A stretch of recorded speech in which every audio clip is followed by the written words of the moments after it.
Why am I so large? I love it. You are the center of You're front and attention. center, buddy. You know what? Because you're the host tonight, Dan Finity. It's all you. You can't hide behind a microphone. We still see the beard. You can't hide. Look at Mega. You know you can't hide beards. Well, you can't look at Mega because he's not showing up on your screen for some reason. I can't. God dang it! Weird. Why? And on that wonderful note, welcome, ladies and gentlemen, to episode 158 of the Planet Destiny podcast.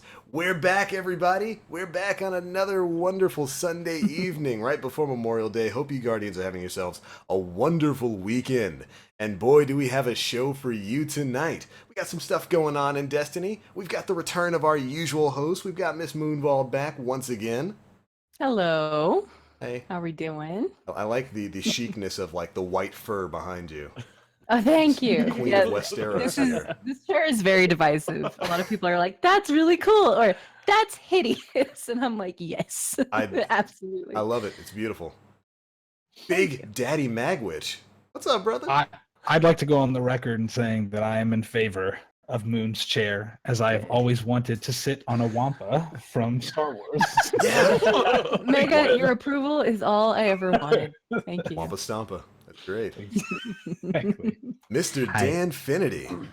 Center screen tonight, man. Oh my god, I'm so nervous. This is my second week. Why am I center screen? This Don't makes be no nervous. sense. It's just your lot in life. We can't control Discord. It picks where people's faces go, and it decided Dan Finity is the number1 face tonight, so he's going to be taking over the show as soon as we're done with introductions. I'm done for the night. I'm actually not speaking again for the rest of the episode, so enjoy the introduction here, because we've got a very special guest tonight. Ooh. Mr. Jake, what's up, man? What's up, man? It's good to see you, dude.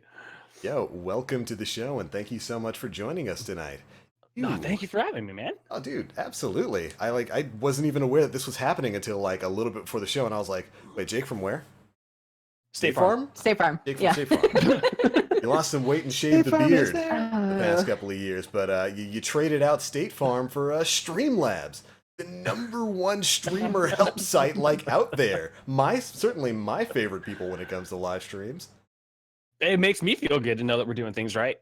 Oh, dude, absolutely. Like, before Moon takes over with this part, I will go on diatribes about how much I love Streamlabs.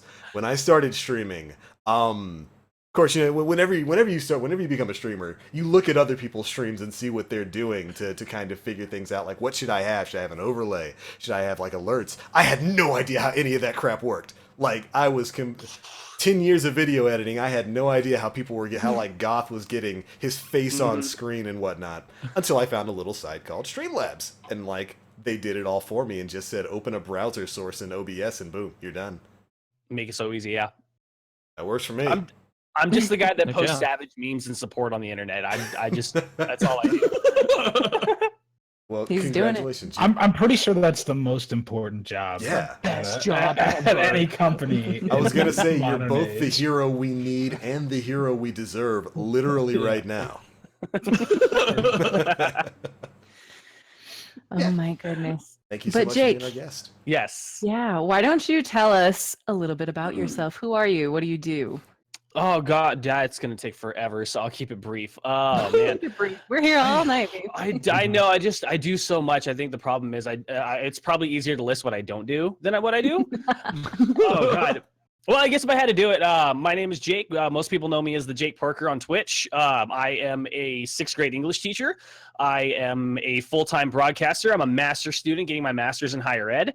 And I'm also the event director for the Vanguard's charity event that's future going to be the Vanguard's charity convention that's going to be coming up here in Las Vegas.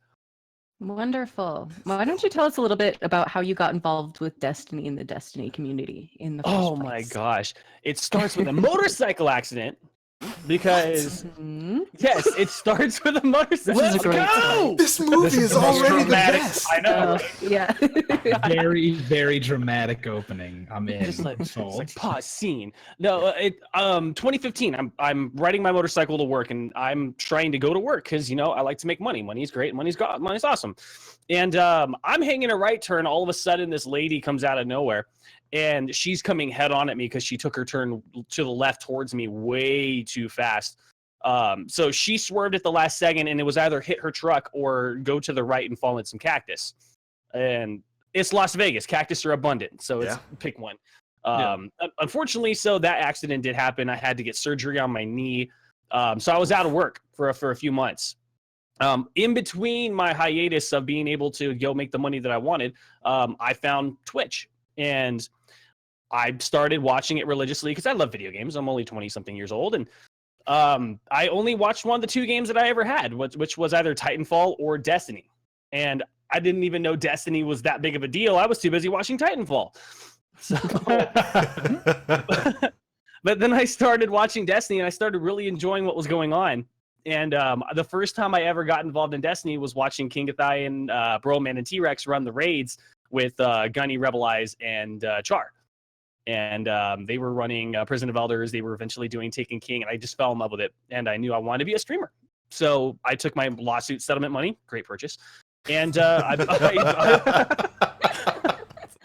bought a streaming setup, and the rest is history. I started streaming on Twitch full time while finishing off my bachelor's, and then began teaching and still did the same thing. And I guess the rest is history. I started trying to find my niche in the Destiny directory. Awesome. That's quite the story. I don't think anybody else could like it's a share way that better, one with you. Huh? like origin streamer story than I think Yeah, I've no ever heard. kidding. Most of us just like wake up one day. Yeah. I play a lot of Destiny. Maybe other people would like to see me play Destiny. Not got into an accident, used my lawsuit money to buy a streaming PC. Jake's origin story is like, I was walking out of the opera with my parents when an unknown mother named Joe Chill. That's like, damn, all right. Batman of Twitch, didn't realize. The literal Batman of Twitch. All right. So we fast forward to now, in the era of D2. How are you enjoying yourself in Destiny 2 and Warmind and all that fun stuff that's going on right now? Do I need to talk about it from a console or PC perspective? Because there's a vast difference in this one right now. You can talk about it from whatever perspective you think is most valid. You know what's really it's funny because I have a very optimistic, very positive view of the game. There's critical things, and I'm sure you guys would agree that there's things we wish better on. But I genuinely think a lot of positivity about the game, specifically, obviously, from the hiatus lawsuit to where I am now, and just the genuine fun. Destiny 2 is the open world grinding experience that in games I've always wanted, and I always look to see, okay, this is what I love about the game. I wonder what's going to be next that's going to make it even better. I don't find what's wrong with the game, because if I do, that means I'm not having fun with it. And Warmind was the Batman story of Destiny 2 right now. It was the hero we needed and deserved. I think it was great. It really rose Curse of Osiris up to where we need it to be right now. And Yep. I see a lot of great potential for Destiny 2 to be exactly what I guess content creators and just people who play it in general really wanted out of the game from launch. And I think that Destiny 2 is it's the hero we deserve right now. It really is. Would agree. Yeah, I think with the Warmind drop, it was a significant improvement. It makes things fun for a lot more people, for sure. So you obviously have a pretty big passion for this game, and now you're organizing a whole PvP tournament. Why don't you tell us a little bit about that? It didn't start off as a PvP tournament. I will say that with all honesty. For those people that don't know, I live in Las Vegas, and October 1st, what happened in Las Vegas, a lot of people know there was the mass shooting that had happened over at the Mandalay Bay. Tragic, obviously. One of the things that wasn't happening was that the gaming community in Las Vegas, it's very divided. It's either you're either not known at all, or you're very well known and you own Las Vegas. And I guess I float kind of somewhere in between there, floating towards the bottom, but I don't care. So we wanted to take the gaming industry or the gaming community that we've developed over streaming and say, what can we do to give back? And I had been streaming kind of small little charity things for a while. And I said, okay, my buddy and I, we want to set up this, we want to set up a charity event where we'll play Destiny 2. It just released for console, and we'll raise money for the American Red Cross, which was the charity of choice for the victims. So when all of a sudden we started networking with some of the other streamers in town, turned out one of them was the manager or one of the marketing directors for GameWorks, which is on the Las Vegas Strip. And he said, yeah, let's talk about getting your event here. We'll just run it inside of the esports little center we have. Turned out it was possible, and it gained traction.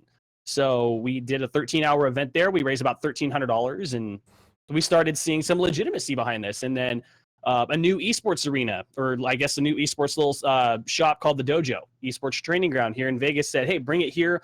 How many days do you want to do a stream for? So we said, okay, let's just throw off a number. Let's see how far we can go with it. 72 hours. Cool, that's fine. All of a sudden, we did a 72-hour Fortnite Destiny 2 charity event. We raised another $2,000. So during all of this, I'm trying to network with as much of the community as possible. Local radio stations, local esports shops, local gaming centers. Eventually, one of the guys I had networked with, his name is Vince Lewis. He is the one of the esports coordinators over at the arena that had just opened up in the Luxor. I only knew him from when he was working at a PvP zone, which is one of the shops here in town. I didn't realize he was there. I had reached out to him, and he said, hey, I'm the new coordinator here at the esports arena. What are you doing with your charity?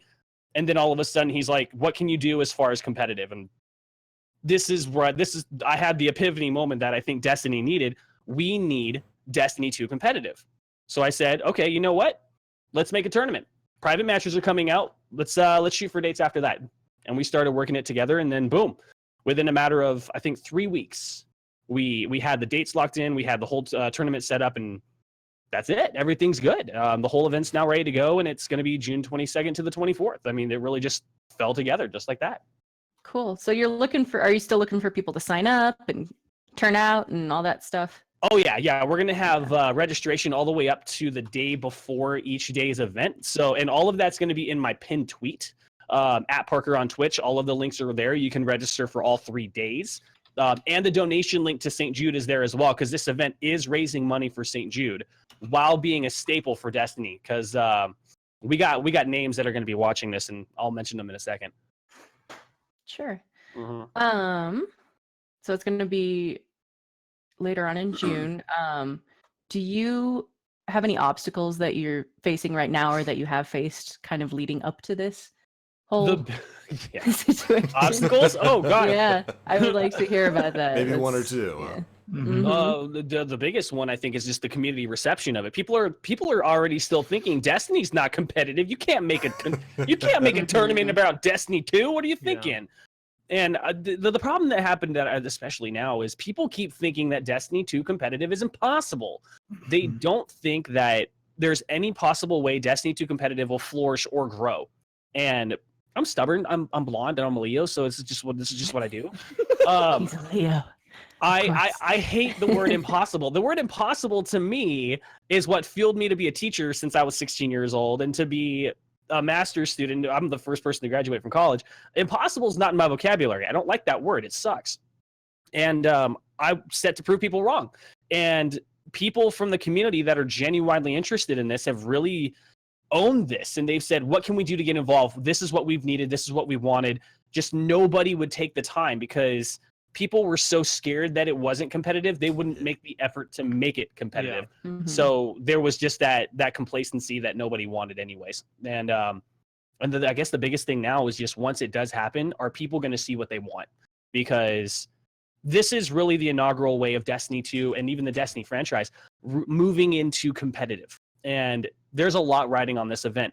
Bungie is going to be watching. Vicarious Visions is going to be watching. Activision is going to be watching. A lot of the rule sets that we created for this event were made by the developers. They helped us to guide how we set the rules for this event. So we've been talking and building a relationship with the developers, and they're going to watch this and say, okay, this is legitimately what we need. Let's see how this rolls. And there's a lot riding on this event, so there's pressure. There's a lot of pressure. Mm-hmm. Yeah, it sounds like something you definitely have to think creatively about to get where you are right now, and not just kind of think, color inside the line sort of thing. But yeah, do we have anybody that we may know who's going to be participating in the event? Anybody you'd like to talk about in that aspect, or? Yeah. Excuse me. I had a couple people that had to unfortunately back out, but they've been very interested in the event so far. M-Tash was going to make an appearance as one of the casters. Unfortunately, he had to back out because of time constraints. Same thing with True Vanguard. He was going to be coming as well. Fallout and Bone CR, both of them are going to already confirm to come out here. They're going to be doing things. Cool guys. We definitely got them. BSK We're a is little confirmed familiar that they're with going to. them on the podcast. Fallout. I know, I love them. It was so great. They left us, but you know Yeah, what? no, it's I fine. still consider them. BSK is already confirmed they're going to be sending out their team. So we're definitely going to see BSK. I'm hoping to coax in IM and Think Again to come out here as well. Have the grudge match of Guardian Con 2017. Oh yeah. I would love to see that. We got a lot of great competitors. I'm still trying to confirm some more great talent as far as casting goes. I know I'm going to be casting as well. A lot of other major names that have really noticed, and Gathalion and Broman, they've actually noticed and complimented on and gave constructive feedback saying this probably could have waited till September, which I can agree with, but there's no better time than the present to make an impact, especially for charity. Yeah, that's the big thing there, is that it's for charity, and that's what makes it the most important. Absolutely. Before I hand this back to TBL, so we can talk about the goings on in Destiny 2 right now, is there anything else you'd like us to know? Anything else you'd like to say about yourself or the tournament, or anything in general? I'm 6'1" and I have 3 cats. 3 cats. I can't really. There's not much more than that. No, I'm very excited to be able to. I've always tried to think that, when I started streaming Destiny or getting involved in the directory, that I was going to find my niche. Yeah, that's one of the biggest things as a streamer. You got to find where you fit. And I think this is really where it belongs. And I think that there's going to be a lot of exposure for the charity. We've already got Monster Energy behind this. We've got a couple other other great sponsors. I mean, it has a home, and it's going to turn into essentially the West Side Guardian Con, where it's going to turn into a convention. I just partnered with a global events company. So this event's going to explode. And I want people to recognize that 1, it's for charity, and 2, it's a community that we've needed to hone in and develop more foundation with. Because let's face it, the community's been kind of back and forth. And, and a little bit divided. This is going to build that bridge. We're finally going to mend a lot of that broken process that's been going on. And I think this is going to be a great thing for the community. I agree. Yeah, I would certainly agree with that too. Yeah, for sure. Are you going to be going to Guardian Con this year? Yes. Yes, so we'll be seeing you there as well. You can watch me and Moon fight in the parking lot. Oh yeah, we're gonna fight in the parking lot. Yeah, we're not gonna fight in the parking lot. She thinks Rap we're battle? not going to, but It's gonna happen. I'm gonna get suplexed by Mega in the parking lot, and it's going to be I hilarious. mean, knows a few wrestling moves, can confirm. Yeah. Oh, we know. I'm terrified. All right. Well, right. I mean, I certainly think this whole tournament thing, I think really it couldn't have come at a better time. I think you're absolutely right when you say there's no time like the present. We've got private matches in the game now. You select and really organize those tournaments in a way that wasn't really possible within D2 right now. And there is a resurgence of the population with Warmind. A lot of players are coming back with both this DLC, with E3 coming up in 2 weeks, where we're sure to learn about whatever's going to be coming during the September expansion. I think now is a great time to shine a spotlight on the game, and I think it's absolutely fantastic that you guys are setting stuff up over there on the West Coast side. I love Vegas. I go there like every other year, so it's good to know that there's going to be like a big Destiny thing that I'll be able to do every now and again when I'm there. Yeah, definitely. Cool stuff, man. Well, right on. You said we talk some weekly Destiny nonsense. I think that's What we got going on this week? We got. Hey Dan, what did we just do like hours ago? What did you do? We nailed Escalation Protocol. We Whoa, did. did you? We got 9 7. people together and managed to complete it, and That's it awesome. was insane. And I was pretty sure my console was going to explode. shocked and All appalled. those frames. Shocked and appalled that I wasn't invited. I Not also pretty. wasn't Hey, home. Mega. Okay. we were rolling Iron Banner, and we got an invitation from a couple of my clanmates that were just like, "Hey, we've got an instance ready if you guys want to Get on in, right? jump in." The slow spread of current meta, the virus, has finally led to your ultimate goal of getting Escalation Protocol done. Okay. So, how was your experience running through and taking down all 7 levels of the Escalation Protocol? It was good. I was severely underleveled for it. So. Everyone is. The magic thing about Escalation Protocol is it doesn't matter what level you are, you're always going to be underleveled for it. You're going to get squished. Yeah. I got pulled into one on Friday, and that went super smooth. This one, we got the boss down in like 17 seconds left to go. Is that right? Oh, something to that effect, yeah. Yeah, and so I don't know, like it's super fun to do, and I can finally see why everybody's just like, no, we need 9 people in an area now. Like, please, can we just do this? Because it is a blast trying to coordinate like all those supers. Like how you could do it with 6 randoms outside of your 3-person fire team is a little beyond me right now. You know, but like once everybody's up to 385, who knows? But right now, that's the way to do it. Definitely. Yeah, well, you know, and you kind of hitting on a notion there. Escalation Protocol, I've certainly had a lot of fun with it when I've gotten like into a group of 9 people and just rushing with it. Nim and I were doing that last week, and it really is great when you get that coordination down. You're with a group of people who are all just on comms talking about things and burning through the levels. We didn't beat it. I think it was the Crota boss last week, and that dude is impossible. I don't know how people were beating way harder than the one this time. Yeah, Golgi is this week. But that touches on something, you know, that's been kind of a point of contention with the community over the past week or so, and that is the difficulty of Escalation Protocol and the viability of it being a 3-person activity. Of course, in this week at Bungie, we got a little bit of a word back from Bungie about Escalation Protocol. Currently, they aren't really planning on making any big changes to it, and they stated that it is an activity that's designed for 3 max power guardians out there. So I'm assuming everybody here has had a chance to go through, maybe not complete, but at least play Escalation Protocol. Would I be correct in assuming that? Yeah. Do you guys think it's balanced for 3 people? Hold on. It's pretty hard to imagine getting either of the last bosses that I've done completed with only 3 people. I think the first 6 levels could pretty easily be done with 3 people. At a certain point, I wonder if I'm already max level, why am I even putting myself through this for this thing? I mean, I guess the guns are great. Anything? Yeah. Yeah, the funny thing about it is when they did the reveal stream, and I think it was one of the guys from Vicarious Visions was like, "This is hard." I was like, "Is it really?" And then it came out, and I was like, "Oh yeah." I never believe them either when they say things like that. I'm like, these guys just suck. They don't know. They don't know. Well, for once, you got us, Bungie. You got us. You made a real hard activity. It has been beaten by a team of 3. Already, right? It took them 8 hours. A team of 385 players.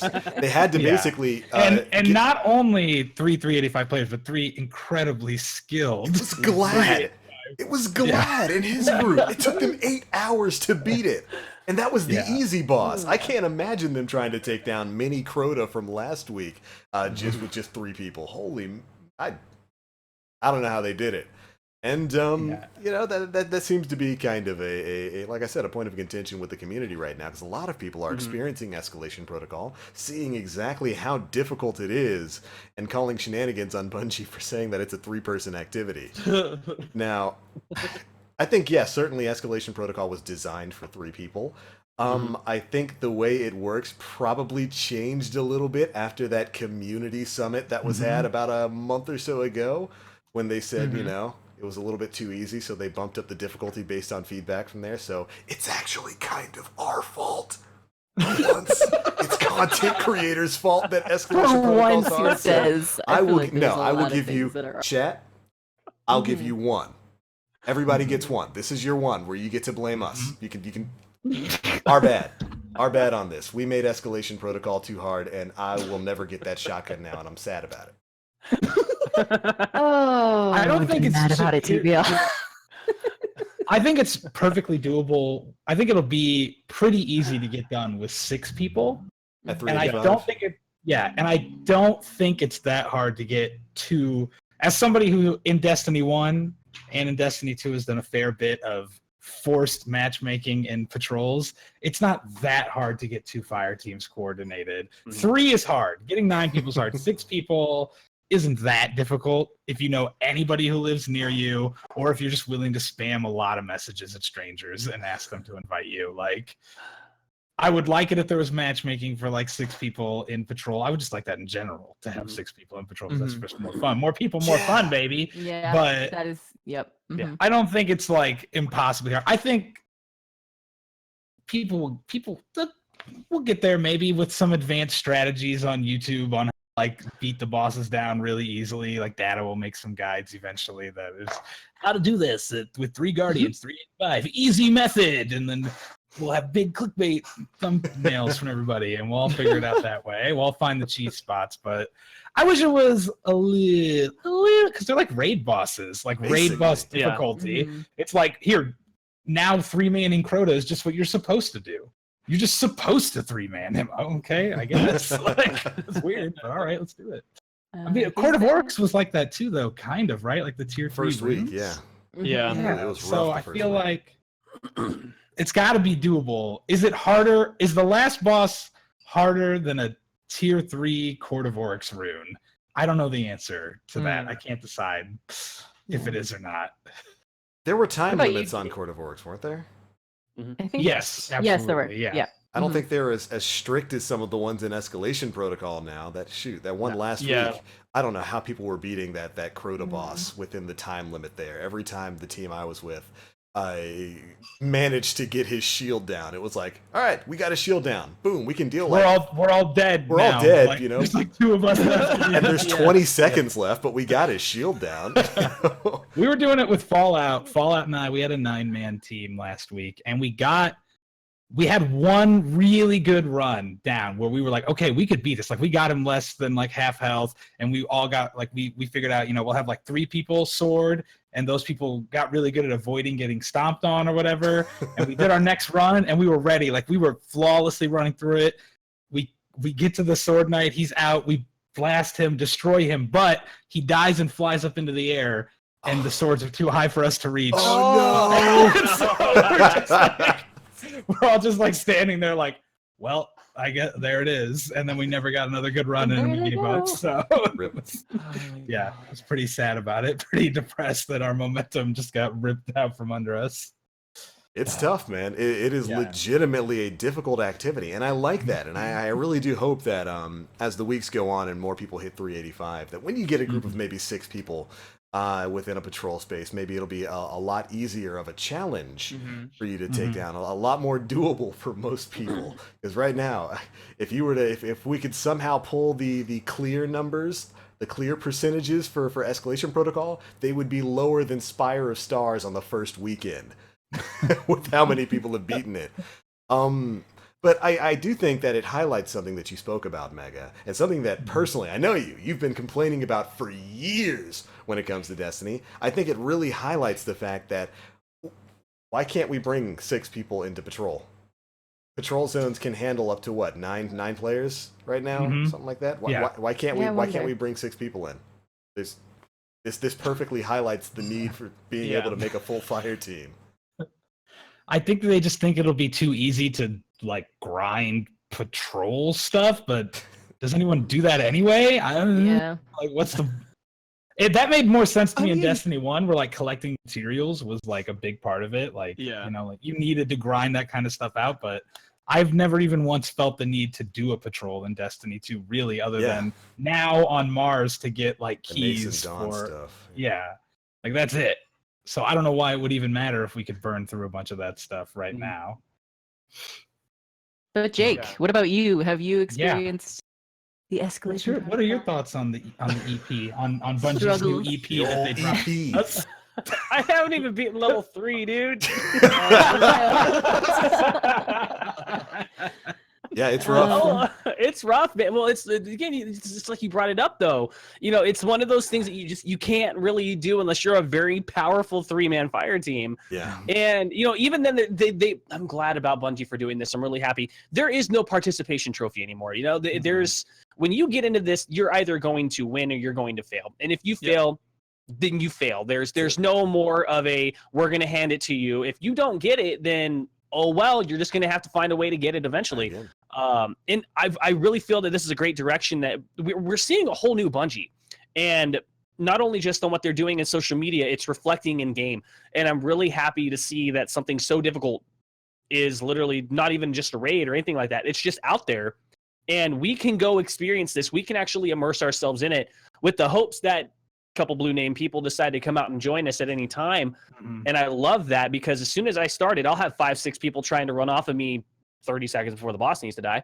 But it's literally the people want it. People, and there's a huge end game about it, because it recycles every week, and the rewards are great. You have the nested dawns, and you have a lot of things that are packed into one jam little package, and there's difficulty behind it. There's no more reaching.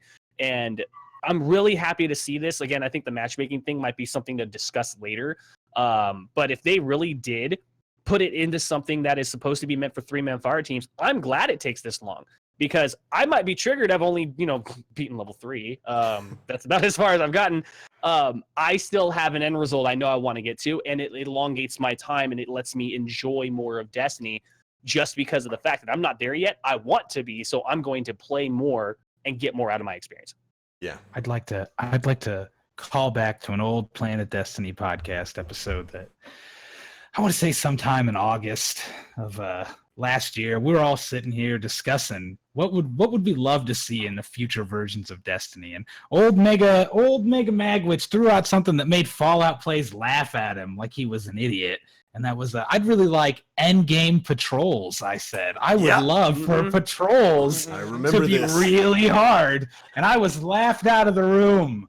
All right, by that man. Well, you know what? Who's laughing now? Because we got it. Who's laughing now, Fallout? We got it. Who's laughing now? Yeah, and it's an in-game patrol mission. You're absolutely right, and it's worth running because the gear from it is incredible. It's in-game, like, raid tier gear. That shotgun, I have seen more crazy videos of people erasing bosses with that shotgun than I have seen from D2 basically since it came out.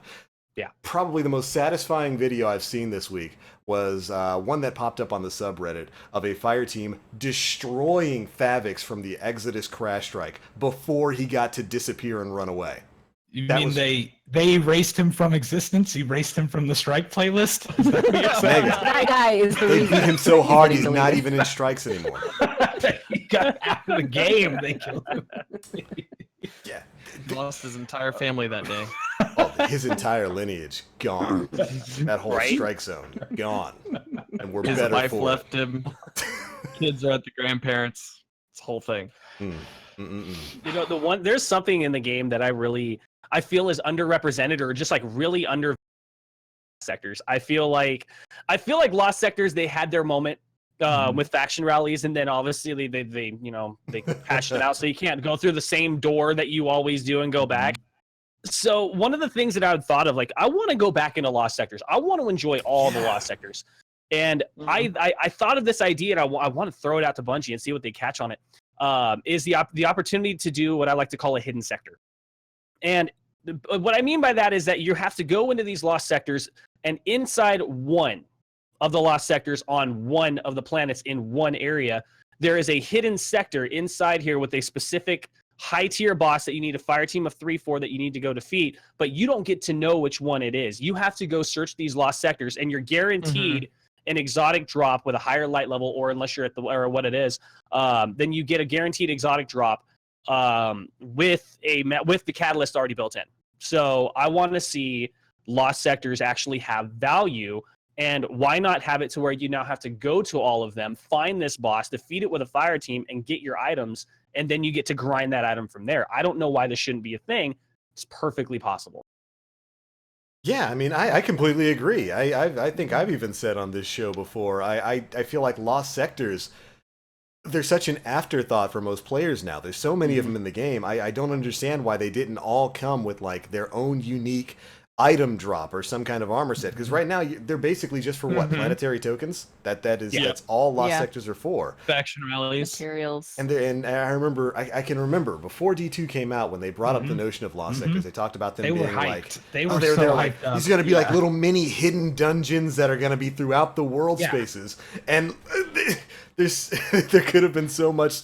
I was coming off the hype of like Breath of the Wild when they were talking about that. And I'm like, oh, so these are all gonna the shrines. These are gonna be my shrine equivalents. And then it was like, oh no, they're just these straightforward things on your map you gotta go through and kill a boss. You blow a boss. Two tokens. All right, cool. Here's your tokens, kid. The name alone infuriates me, and that they're not lost. I just wish that they at least weren't just marked on the map for me. I would be so happy if there was just a chance that I was walking and I stumbled upon a cave, and I'm like, ooh, new lost sector. Hey, I found one. Like, I wonder what gear drops from this one. It would have at least been something. Yeah, I like that idea of armor being specific. Like it would be in a strike to a lost sector, or maybe even a planet. That would be really interesting. Can we link? Okay, so I've said before, let's turn the Infinite Forest into a roguelike. Last week you all were talking about just making a battle royale Destiny, and then the comments I was like, just make Infinite Forest a roguelike and I'm good. We'll do that, and we'll have the lost sectors all get joined in there too. When you go through a phase of the Infinite Forest, then it'll take you to a lost sector. You beat that, opens you back up into an Infinite Forest gateway again. You move on to the next spot. Let's just take all these old assets and reuse them. I was going to say, only if they tie old exotics from D1 to different phases of the Infinite Forest. Yeah, there we go. Mm-hmm. Give me my Hawk Moon. Give it to me right now. That's what do he anything right for a Hawk Moon. Yes. Yeah, give us more rabbit holes to fall down, Bungie. Yeah. Just completely get lost and immersed in. They've done a good job. Yeah, of, like adding discoverability back in with Warmind. I want the Bungie. I want the people that made Warmind to be the same people who made Lost Sectors. Can we make that a thing? Can we just rework the whole idea of Lost Sectors with the same people who did all the stuff in Warmind? So just have Vicarious Visions do everything. Hey Vivi, do everything. That is right. You gonna go look at me, baby. You are the Bungie.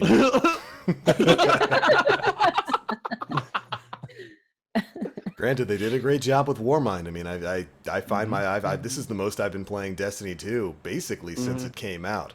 When it comes to Warmind, I hop on it every day. Mission accomplished. Good stuff. Certainly the most I've been playing since before Curse of Osiris came out.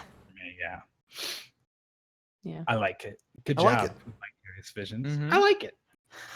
Now do more for me. Give me more. We are locusts and we have consumed what you've given us. Give us more. Jesus Christ. Not wrong. Pretty good analogy when it comes to the Destiny community. You release anything, we pick that crap clean in like a week and more. What's next? Where's the rest? But speaking of the rest, we've got some other stuff going on this week in the world of Destiny. We've got the return of Lord Salad Bar. He's back with the Iron Banner. Any of you guys been getting down in some of the...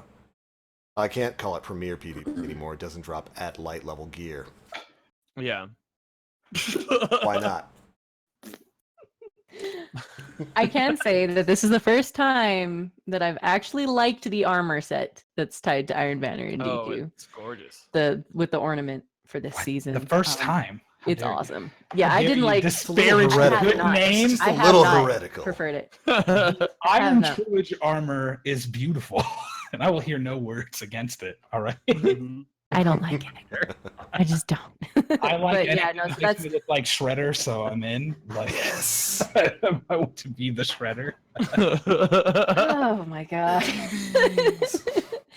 But yeah, no, it's really given me something to grind for, because there's, you have to do certain things to get certain ornaments to, actually have them be applied to your armor. So that's really cool.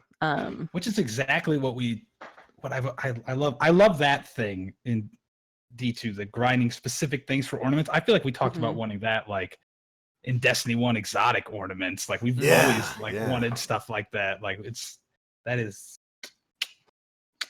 top notch in my opinion. And that's the same with Catalyst too. I love things where I specifically know what I have to do, and it's just grind. That's a grind. I like a grind like that. Yeah, same. Yeah, Does anybody? good. Go ahead, Dan. Said, I got I had the catalyst for the Borealis drop, probably the first week. Had not touched the gun at all. Right. Yep. I get one to drop from Cade for doing the flashpoint this week, and it is Borealis, and it says, "Oh hey, just upgrade it. You already did the catalyst." I was like, I had no idea. What? That I had already completed it. So maybe there should be something else. So let me get this Are straight. you sure you're not like me and you think you've done it and then you realize that looking at the catalyst is what it is, because a little thing down and to the left of the catalyst, like in your inventory slot for it? Dude, I have not had an exotic on a slot of mine until this expansion came out, and it's only been Darcy because I've been trying to grind out those headshots. And for what I just got the Borealis done. Congratulations, me. No effort. No effort. I've got the Borealis catalyst to drop, so I'm gonna have to look at what do you even have to do for it? What's it? I have no idea. It was just auto-completed. I'm not turning on my console. This is your freebie, Dan. Don't look a gift horse in the mouth. Just take it. Just take it. I'm taking it. I'm just going to say. Yeah, it's a little weird that the catalyst for specific guns can drop while you're not using that gun, while you don't have it equipped, while you don't even have it in your inventory. I didn't know you could complete the catalyst challenge while not having those weapons in your inventory or equipped. That's a little weird. That's a little weird. Yeah. That's a little weird. Has anybody picked up any weapons in Iron Banner that they've been enjoying at all? Because I haven't seen a lot of buzz around guns. It's basically just the hero's burden, and you can ignore the rest. Okay. I will keep that in mind. Yeah, just the submachine gun. About the only thing that really stands out to me. I've heard very little hype on anything, so I've just kind of ignored what dropped. I've never been...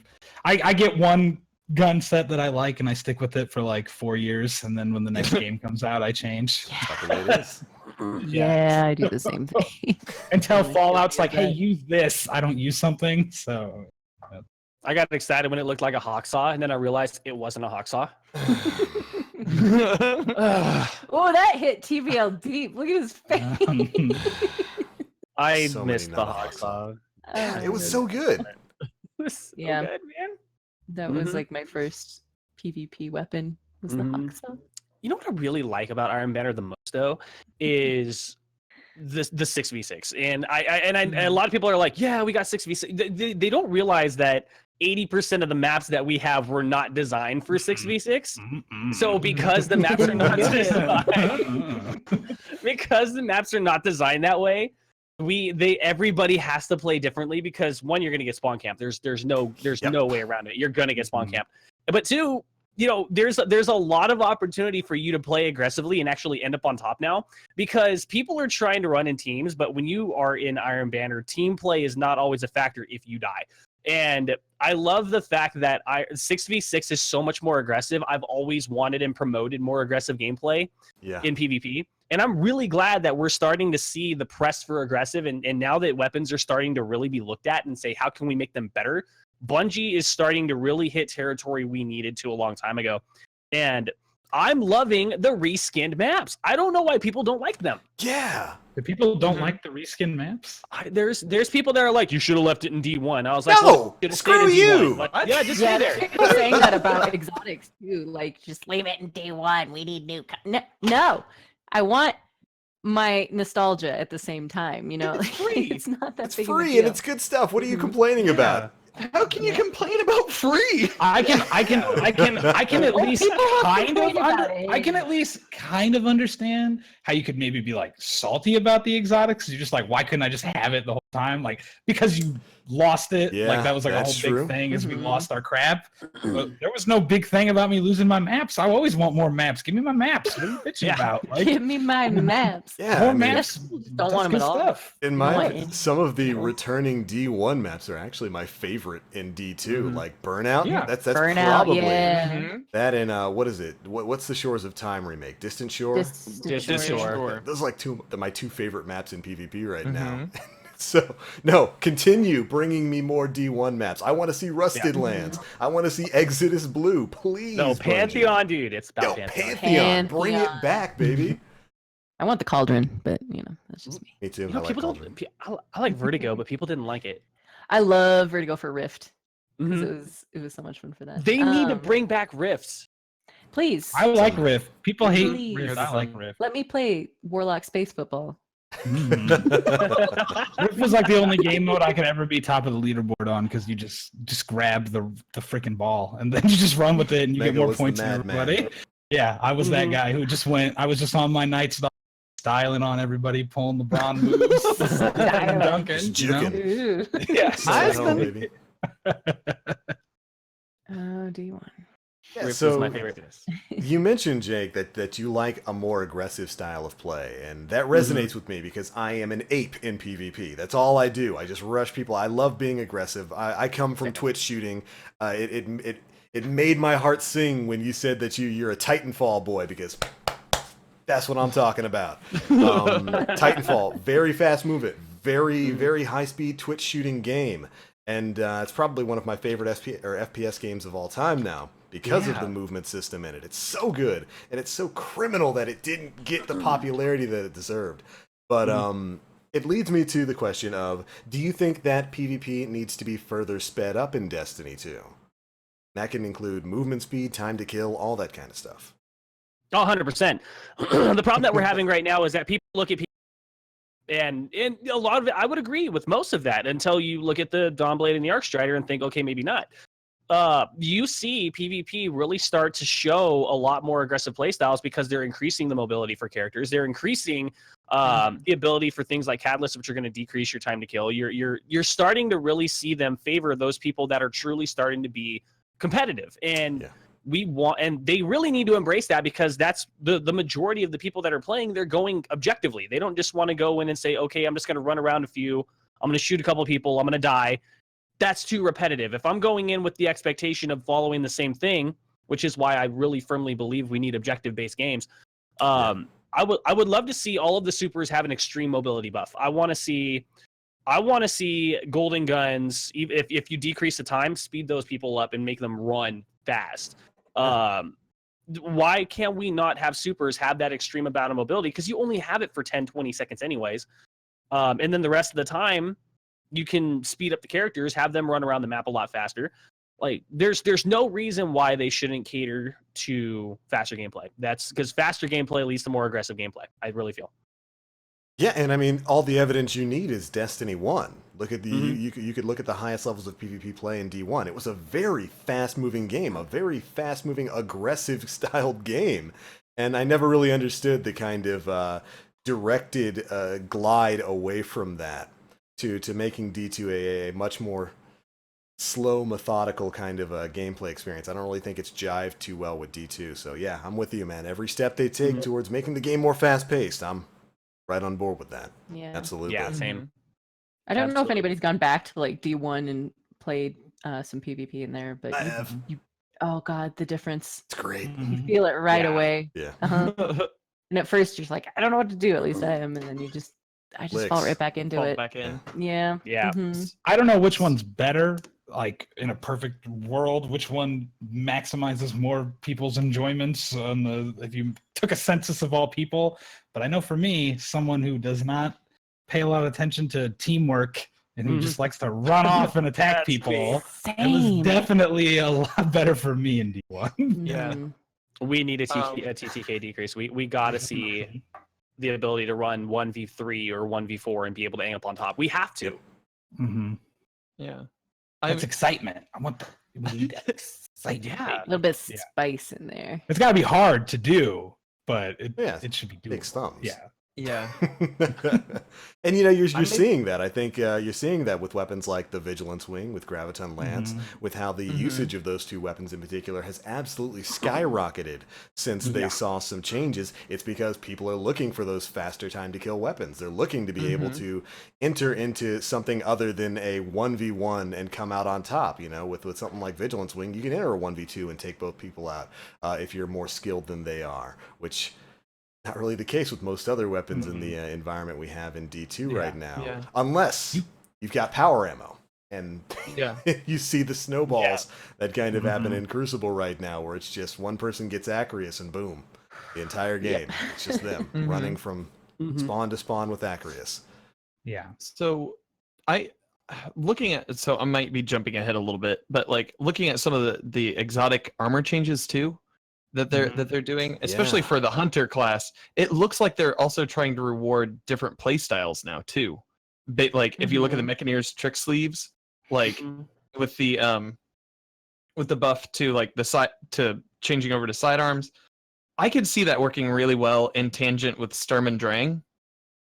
Like you could just synergize all of that really, really well. But I think that's something that we need to see more in Destiny as a whole, is just rewarding different play styles. Because right now it's group up and shoot, or use Vigilance Wing and Graviton Lance. Yeah, exactly. So. I will say, as somebody who has just started leveling up on PC, like completely fresh, that experience of playing through the campaign for the first time and playing some PvP, doing it all without any exotics, and then earning like Graviton Lance and some exotics like along the way, you can see how much the game has come along in terms of like speeding things up when you have to start. Like I was basically trapped in the you have to play the way it was before mode for a while. So like leveling up was like, oh my God, like going into PvP, I've got a green hand cannon, I've got like a blue SMG, like that's all I have. I'm like, okay, let's try, and it's horrific. And then I got the Graviton Lance, and it's like, oh yeah, this is much faster, this is much better. Yes. Oh boy, I win. Yeah. So I've gotten to just in the last 2 days like experience the before and after of Destiny 2's lifespan thus far, and see the progress is all heading in a good direction. Exotics feel exotic now. Yes, they do. It's a much better world. I'm hopeful. Very get some of the legendaries to catch up to those exotics now, which hopefully we'll be hearing more about as we move forward. We got Crucible Labs coming up this week, and that's exciting. That's this week. Yeah. It's this week, and they haven't said anything. I don't know what to feel about that. I like it. Oh God, I hope it's. That wasn't even in the TWAB. Nope, not at all. Oh my God. Didn't mention it at all. We've got. You know what else they didn't mention? Destiny 1 on PC. When is it happening? I need it, like right this second. Yes. Let's cannibalize ourselves by releasing our own game. Let's cannibalize our already small player base on PC with our old game that most people would probably jump to instead of this one. I would. There was something I had pitched a long time ago to a lot of people, because we can flag our Bungie accounts. I know we can do that. Why can we not have cross-game questing? I really don't understand why we can't do this thing where they can literally flag our accounts and say you need to go. If you don't have D1, it's optional. But you can go back to D1, go do a specific expansion or a mission or a raid, and you can come back to Destiny 2 with a flagged account and get a unique reward, like an emblem, like the streamer emblem from D1. Where's our streamer emblem? Yep. Like, why can we not have cross-game questing with our accounts? I don't see why that's not a possibility. Yeah. They don't want to do it. Yeah. Because they got to stick their hands in the spaghetti. The spaghetti. My imagination. Somebody says something like that to them, there's like, no. That's just that, no. Yeah. Why would we do a that? streamer emblem again. Yeah. Now that you mention that, like, why can't I have that again? Is that like super difficult? I never got that one. I probably should have linked my account. I would even. I only needed movie of the week back then, and yeah. I don't know why I can't just have that again. Can you guys, Bungie, look, if anyone out there is listening to this, look. I earned it 4 times in D1. Can I just freaking have it. Like, it still exists. I get it, getting rid of the ones that don't exist anymore, but this one exists. Just give it to me. Just give me it back. It's mine. I want it. This man saw something weird on the moon. I mean, come on, give him his emblem back. And shoot, I mean, I would even take that, you know, so some sort of linking between your D1 account and D2 just to get the veteran dialogue back for PC. It absolutely infuriates me sometimes when I run missions on PC and they're like, the Taken, what are those? Oryx. There's one line from Sagira where she's like, you two both know Oryx is dead, right? Nah, I just killed him. That's all, you know. I killed him. I'm the one who walked into his house, bopped him, walked into his space spectral house, bopped him again, and then took his soul and turned it into a gun. Nah, I didn't know Oryx was dead. Nah. Then went back to his son's throne world and killed his son with his own sword. Again, his own sword. Nah, I don't know who those guys are. That frustrates me, and I wish. I'm right there with you, Jake. I wish there was some sort of account linking that could happen there, just for, even for little things like that, you know? Yeah. It's the little things that matter, dude. Little things matter. The wish list. It grows ever longer. Yes. Well, what do you feel like a community suggestion box for Bungie to be able to throw things in, like an upvoting system? Isn't that Reddit? That's Reddit.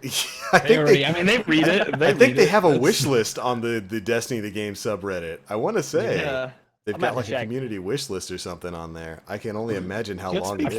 I feel like most of the highest upvoted things are probably very illegal for Bungie to do to themselves. Yeah, that's. I was gonna say, given the general Reddit, the general.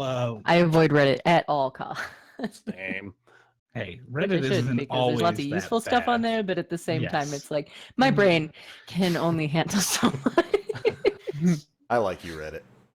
I still peruse. Even when I didn't play Destiny for like over a month, I still went to the Destiny the Game subreddit like every day because it's just like that's like home base for me when I start up the internet. I'm like, let's see what's on here and ignore the comments, but see if there's anything interested in any interesting so that's the strategy. titles. Don't lie, Mega. You're just like, let's see if anybody's posted one of Husky Raid's videos today. No, I look for anybody who posts any video that says like saw something strange and they're talking like seriously. I scroll down for that one guy who's like, thought this was going to be a Husky Raid video, and I'm like, yeah, we still matter. Still relevant. Yeah, so we've got an exotic armor sandbox change coming into effect this week, don't we? Mm-hmm. I do believe they talked a bit about that during the TWAB. You guys want to go over some of the armor that is being changed in this first wave? Yes, and while we do that, people in chat should start thinking of questions for us because we're already long into this. Yeah, podcast. Wow, this surprisingly long. By. It did. So start thinking of questions and tell me what armor changes are coming, TBL. Okay, so first up, Titans. Syntheseps are seeing a bit of a change. Here's what they say. Previously, the perk for Syntheseps adjusted your melee damage depending on the number of enemies surrounding you. Now it grants you a flat bonus to melee and super damage when you're surrounded by 3 or more enemies. The buff is retained for a short duration after you are no longer surrounded. So basically, it's no longer going to be a ramping buff like when you have 1 enemy near you, then 2, then 3. Whenever you have 3, you're going to get a flat damage increase to your melee and super damage, and it'll last for a little while longer after you kill everything around you. And they want that. I like that they say like why they did it, right? They say they wanted that for like because it's always been good in PvP, but it hasn't in PvE, I guess. So they're trying to like pump it up, trying to streamline its abilities a little bit more for both game modes, and I like that. It's pretty cool. I like it. Next up, we've got the Lion Rampants. Now you can hip fire while lift is active without interrupting it. Are you a Titan who hates boosting and then having your jump cut short by shooting? Well, have we got something for you? Yeah, that's super annoying for anybody who's a Titan out there who loves just skating all over the place. Firing your weapon just kind of stops you, and now it won't with the Lion Rampants. Well, I feel like that could be fun with the Skyburner's Oath, since that one fires like extra cool. So and it tracks people. Yeah. Yeah. So just be skating around, track firing everybody. And that also just makes the need again for faster gameplay. Right? Yeah. Almost like they're moving towards it. But there's also another rather large change to the rampants. You now no longer have in-air accuracy penalties, which is kind of huge because in-air accuracy penalties suck and shouldn't be in the game. And now, at least on Titans, I won't have to deal with that anymore. That's going to be fantastic for aerial use of stuff like submachine guns, hand cannons, definitely skyburners. Very big change coming to those boots, and I'm happy about it. That's good. Yeah, I feel like Titans are in kind of a weird spot right now in the meta. They are not my favorite to use, that's for sure. Yeah. Right now. All right, next up for hunters, we've got the Dragon Shadow. This is actually kind of a niche I'm chess excited piece. for that one. I'm so excited for that. It's already been kind of a niche fan favorite within within PvP circles, and it's getting a fantastic change. Now, dodging will reload all weapons simultaneously, and the effects of the Wraith Metal Mail now also include a bonus to mobility. That's pretty huge, you know? You're already faster when you've got that thing. It's now going to reload all of your weapons simultaneously. Good change. That's a great subclass neutral exotic chess piece. It's going to be coming to you, Mega, straight to you.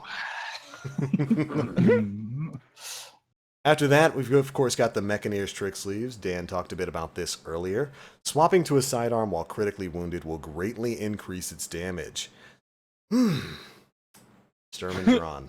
That's all I think of when I hear that. I was thinking Rat King. But Rat King. Always Rat King. You can't say sidearm without me thinking of Rat King. Yeah, same. Only sidearm in the game, baby. When they let you use it again, because you can't have it. It's good now, right? I thought it was. Is it not back now? I thought it was fixed. Is it back? Yeah. Okay. Yeah, it's back. I baby. haven't pulled it out. You ain't a real rat boy, is what I'm hearing. You're right. I'm not a real rat boy. Real rat boys check their Rat Kings every day. They keep them in their inventory, Cleaning the and that's all barrel they're every doing. day. Yeah.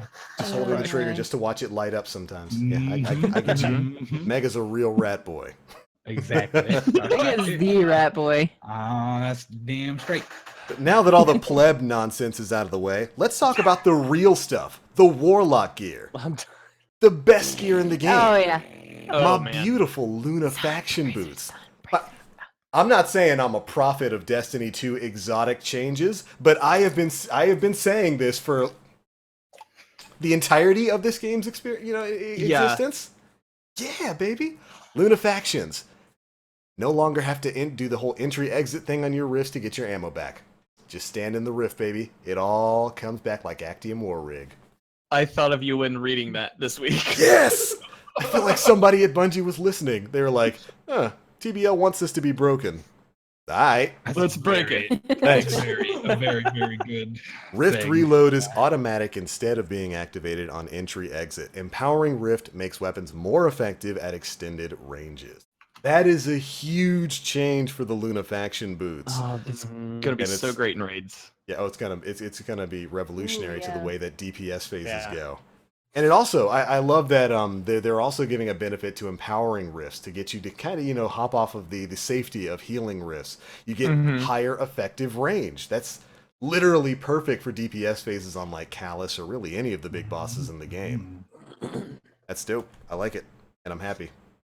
You know what? All the rest of the exotic armor changes don't matter. That's the only one that TBL cares about. It's pretty big. I would almost consider making a warlock just for those boots. Just I'm wear not the dress, going to. Just put on the dress. Just put on the dress. Now these are going to have the same effect in PvP, right? I do believe so. They didn't mention any specific change. We're going to see a lot of scouts and a lot of submachine guns start to be used very soon. Yeah. Absolutely. We might see the breakaway from the vigilance, though the vigilance, of course, we're going to see that still. Yeah, forever. Or until they change. Never mind. Forget what I said. No, because you're absolutely right. Submachine guns, a lot of them, especially ones like with threat detector, like I think the Hero's Burden. Those things shred up close. The Huckleberry on PC is an absolute monster.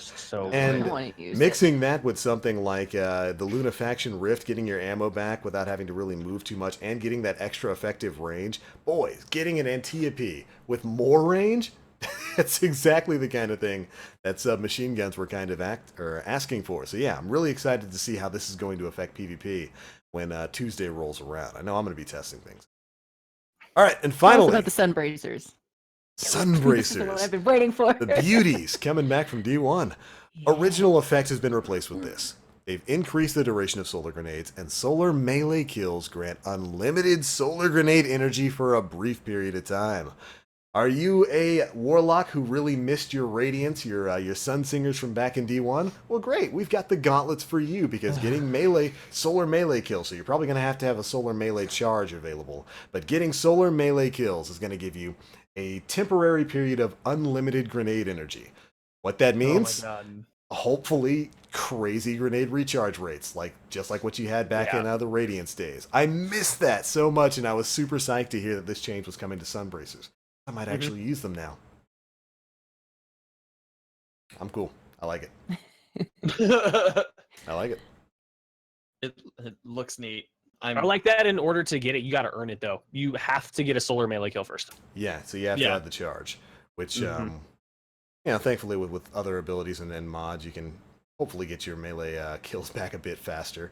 But I think that's a really interesting ability. A lot of people were complaining, the Sunbracers, they're the Sunbreakers from back in D1. They're supposed to give you double nades. Well, now you get all the nades. All of them. And I'm okay with that. Oh, I wonder what that's going to do for DPS phases too, because of course solar nades are great for stacking damage on bosses. Oh, that's true. Not bad. Oh my god, that's going to be dumb. Oh my god, this is dumb. Hop off the pillar, slap a dog, hop back on, throw nades. Yeah, it's going to be really interesting to see how that's going to play out. And of course, those are all of the exotic armor changes that are coming this week. We know it's the first round of exotic armor changes that are coming to D2. They're going to be having additional sandbox changes coming sometime during the summer. We didn't really get, I don't think, a specific month. Maybe we did. Just get a specific date. Might be June, might be July. Who knows? We'll tell you. But all right, that's it. Was there anything else you guys wanted to talk about from this week's TWAB? Yeah, actually, there was a couple things I wanted to go through, and that was some of the patch notes that were happening. I thought there was a couple things that could be really great to be talked about. I know a lot of people, raid people especially, are going to be happy that Callus's shields are not busted anymore. I think that's actually really good. And the Shriekers thing, the Shrieker thing in the war set, I thought it was normal, because you, in order for that to work, you could not be above 74. You had to be a 74 or less in order for that Shrieker to stay open. I thought that was part of the mechanics. I thought that was great. It was kind of that little FU that Bungie wanted to throw in if you were standing in the war stat too long. Yeah. That was a really cool thing because I stopped and I was like, it's closing too quick. I bet we need to have a lower charge on the war stat. And I was right. And I like that. I didn't want to see that change. I thought that was a really cool thing because then I'm screaming at Blueberries trying to say, get out of the thing! You gotta push him. Will you just get out? See, that's why I don't like it, is because of Blueberries and because escalation protocols become public events. If they like your phases will become that, and I don't want Blueberries ruining my progression through escalation protocol. If it's just a normal public event, I don't care. But I'm 6 levels deep. All right, I just want to get moving. Oh man, I don't want to fail because some idiot is still standing in the thing. That's the only way to beat level 6 too. You have to wait for a public event because those 2 knights are unkillable without it.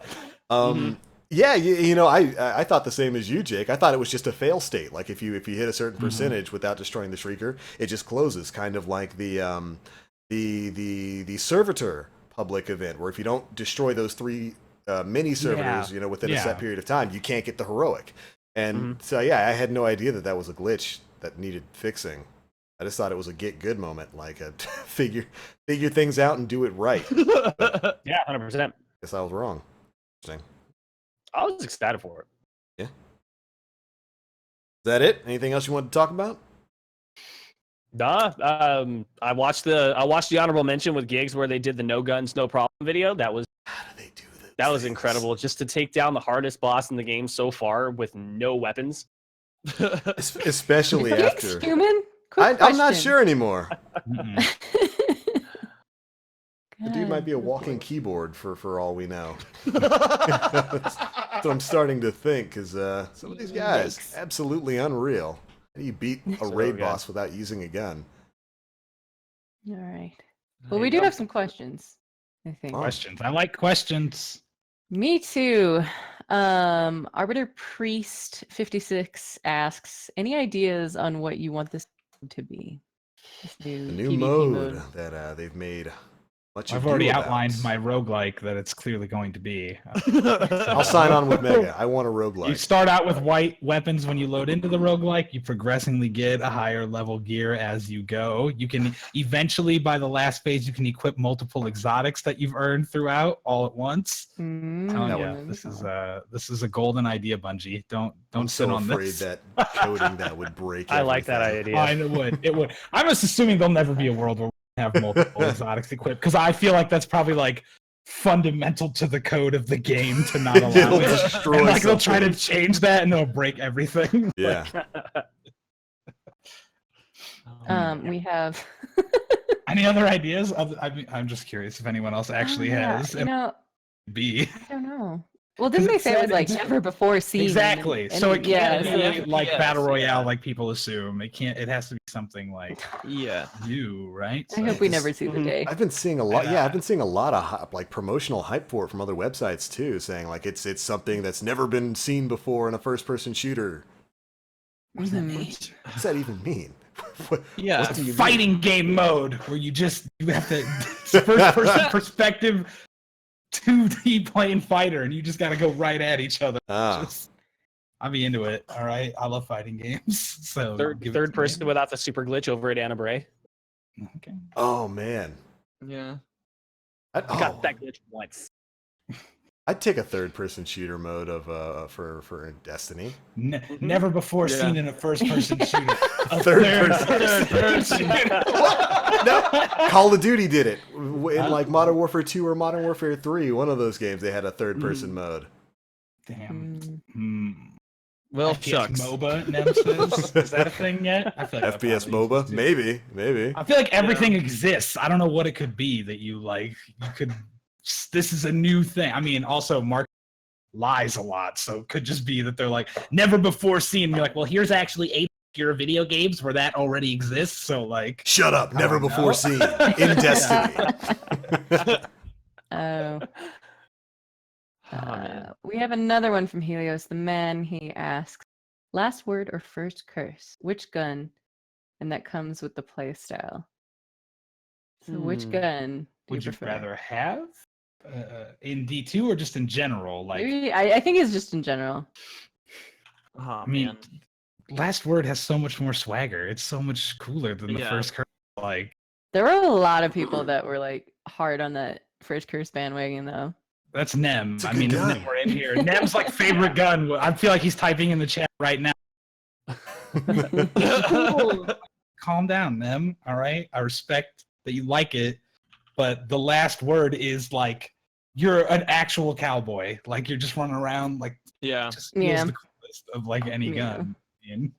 I would say the answer depends. Which last word are we talking about? D1 year one last word or everything else? Because D1 year one last word. Whew, I do declare that gun was something special. yeah, because I would say last word. The first curse was probably one of my favorite weapons in D1, but like, God, I loved the last word back in year one. That thing was just so stupidly good. I want No Land Beyond back. Screw your first curse and your last word. Give me No Land Beyond. That's what I want. You can't have primary snipers. NLB is my favorite ever, but it's also the one I least expect to ever return. This is true. It does not fit. Like I got slightly. my gun back. It was Sleeper Sim. That's the one I wanted. I called this months ago on a podcast. I don't know which one. I can't give you the episode, but I said, this would be great. Also, Bad Juju. Yeah, Bad Juju. I think would be. We need more good full auto pulse rifles in Indeed that you don't have to work for like Vigilance Wing. Yeah, that's my real answer is Bad Juju. I mean, they put Hardlight in, so that's all I ever needed was Hardlight. Hardlight. But that's the only one I don't have as well. That's really stupid. I can't believe.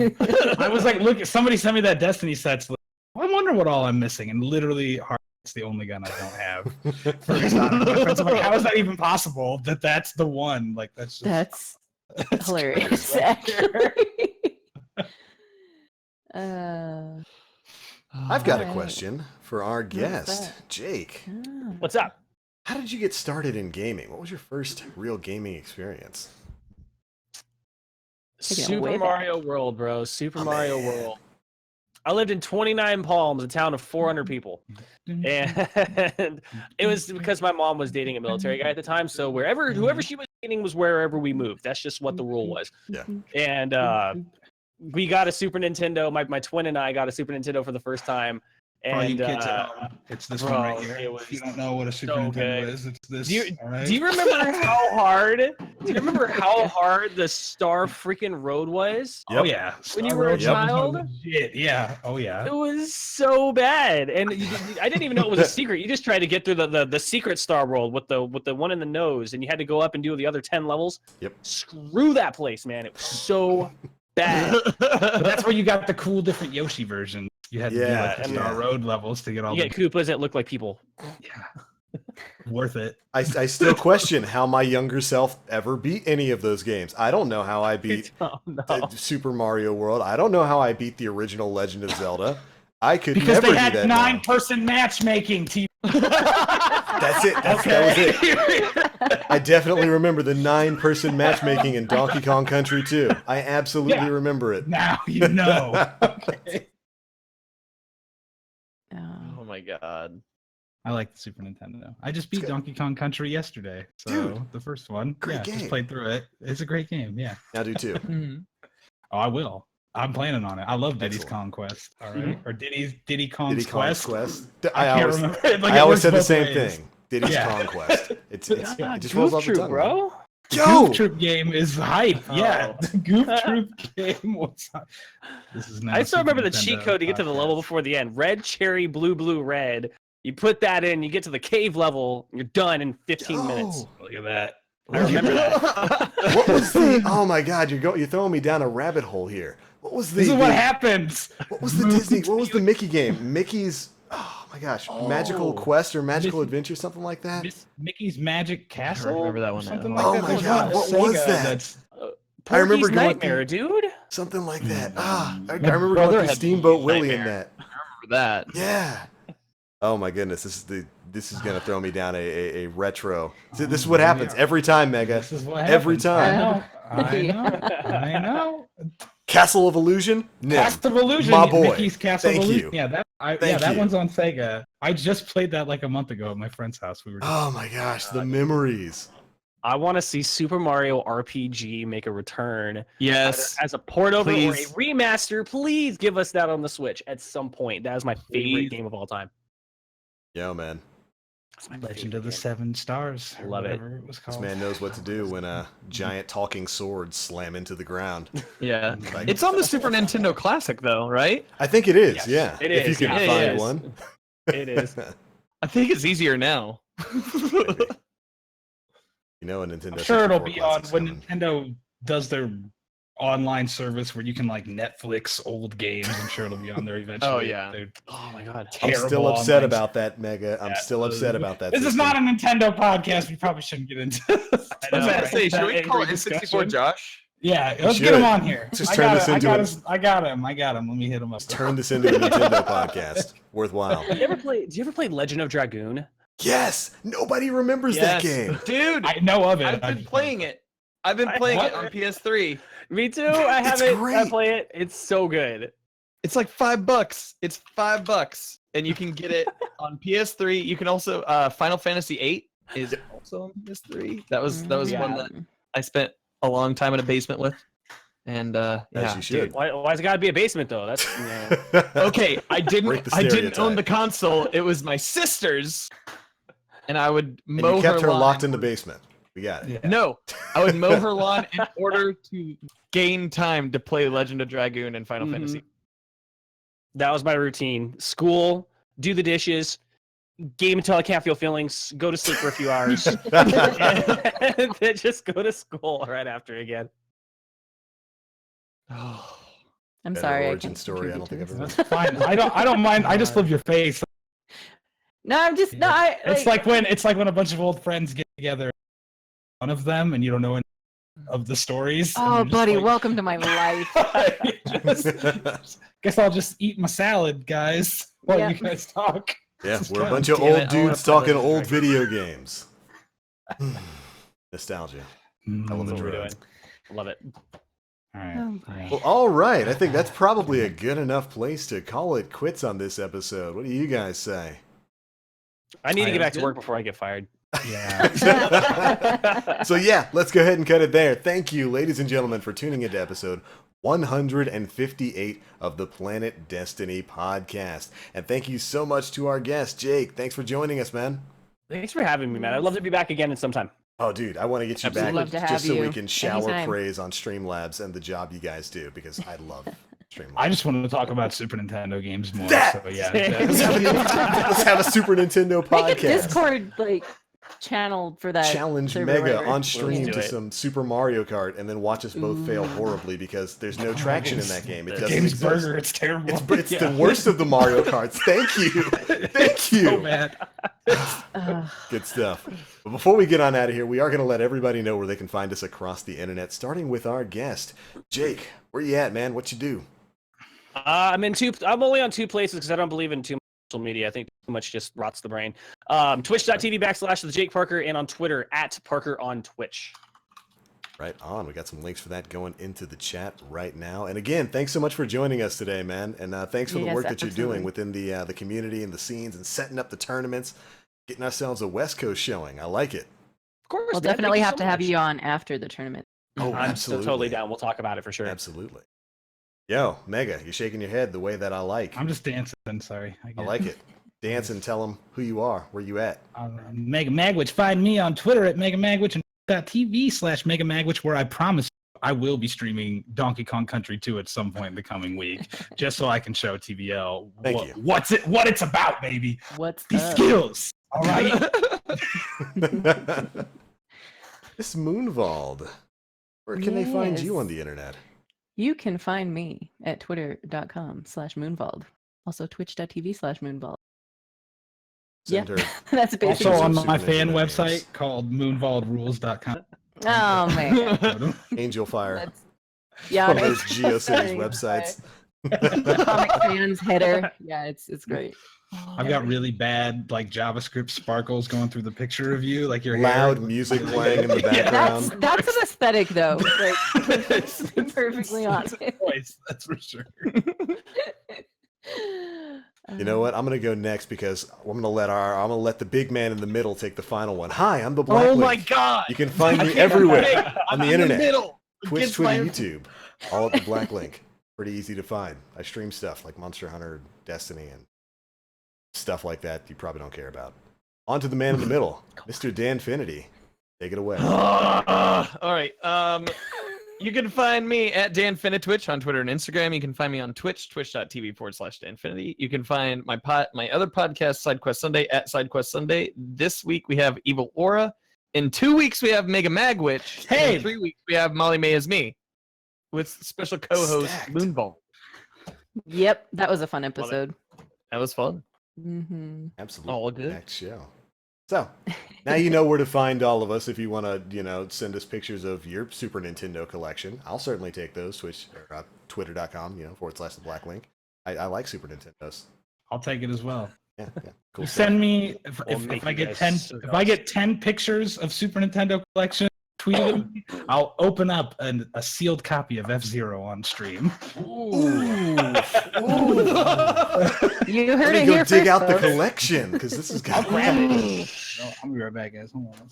But all right, don't worry, Mega, because we're leaving. So that's it for episode 158 of the Planet Destiny podcast. Thank you guys so much for tuning in, and we will catch you next week.